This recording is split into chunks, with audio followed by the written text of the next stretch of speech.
The official reveal trailer for Doom: The Dark Ages premiered over a week ago, and new information is still being released. Today we'll be diving into some additional details on the game's melee combat, movement system, cinematic elements, and level design. On top of that, 2 brand new live-action Doom projects were just recently announced, and more content is surely on the way, including a possible in-depth QuakeCon showcase. Members of the community have started to express concern after noticing that glory kills weren't featured in the gameplay trailer, but those worries have thankfully been put to rest by game director Hugo Martin. When asked about the inclusion of finishing moves during an interview with IGN, Hugo stated that there will be no restrictions this time around, confirming that players won't be limited to the same predetermined execution seen in the previous 2 entries. This seems to imply that we'll be given the freedom to choose which weapon we use to deliver the final blow, and that does sound like quite the improvement over the typical glory kill system. While I'm personally not tired of them, I will admit that using the same exact gameplay element 3 games in a row might have gotten a bit boring. Integrating actual melee elements into the finishers is the perfect way to keep them from getting stale. Not only will the shield saw likely be a part of the advanced takedown feature, but it will also play a surprisingly heavy role in the overall combat loop. When speaking with Games Radar, Hugo Martin confirmed that the shield will be present throughout the entire game, making it an essential part of a Slayer's arsenal. You'll be given the ability to block incoming damage, parry long-range attacks, and perform insane melee combos using the ground slam and charged bash. Wielding both the shield and a fully loaded weapon at the same time will allow you to exploit enemy weaknesses and dish out devastating attacks simultaneously. Some people may be hesitant to welcome this badass tool into the kit, but we've been reassured that it's a perfect fit for the reimagined combat loop.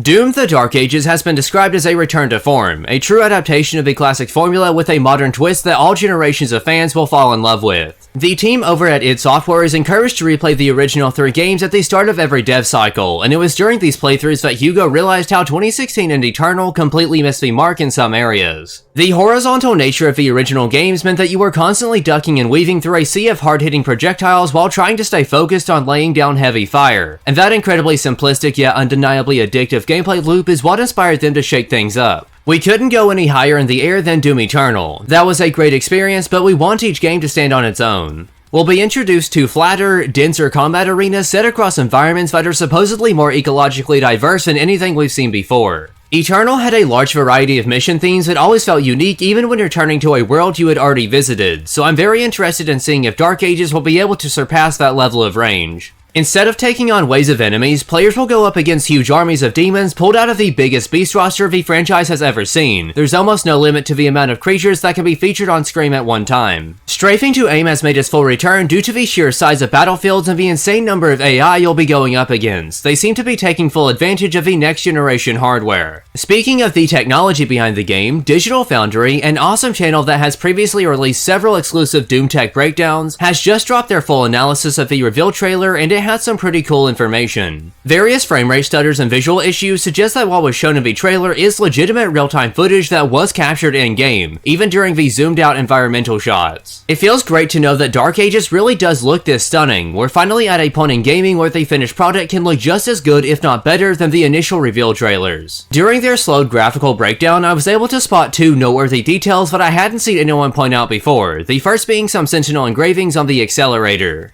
A few people had previously theorized that this was some sort of UAC weapon the Slayer had acquired from either the classic Doom universe or through time travel, but this does confirm that the plasma rifle's replacement is nothing more than a Sentinel Energy SMG. The second interesting detail appears during the brief Mecha Dragon gameplay clip, where we can see Doomguy flying past a huge Hell warship. I had personally never paid much attention to this portion of his crane and had just assumed that it was some sort of building, but the demonic engravings and the large cannons are enough to prove that we'll be fighting more than just cacodemons and small fighter pods during air combat, which is pretty insane. This battle does appear to be taking place on one of the floating cities seen early on in the trailer. It's possible that this entire level will be focused on the Mecha Dragon. They've been actively avoiding any questions regarding gameplay segments featuring the Atlands and Dragons, so we likely won't hear any additional details until they can show things off in a controlled environment like Quake or a developer livestream. Something else we don't know much about is the story, although Hugo has confirmed that Dark Ages will have a much more cinematic presentation than the previous 2 entries. The lore and story elements will be properly integrated into the environments and gameplay instead of being shoved into codex entries. id Software has set out to provide a complete and fulfilling experience to those who don't want to spend hours searching for hidden information and sifting through menu text. We know that the game takes place after Doomguy entered the Divinity Machine and became the Slayer. He's considered to be the nuclear option in the Sentinel's fight against the unrelenting armies of darkness. As most of us already expected, the makers will be playing a heavy part in the narrative. The official audio description version of the Xbox Showcase livestream confirmed that the floating sky city is actually related to Urdak in some way. Eagle-eyed fans noticed that a similar location can be seen in the background of this Tarsnabad artwork featured in Eternal's Codex, which would be a really cool detail if that is the case. It was recently announced that 2 separate live-action projects based off of Doomguy are in development, adding even more fuel to the hype train. I'm surprisingly not referring to the incredibly iconic video game character Doomguy. I'm actually talking about John Romero's autobiography that shares the same name. Naomi Harvey will be the executive producer behind a full-scale documentary and a drama adaptation of the gaming legend's life story, which will of course include Doom, Quake, and Wolfenstein. If either of these end up being genuinely entertaining, then they'll manage to become the first official live-action Doom projects to ever see success outside of pure monetary gain, and that's kind of impressive.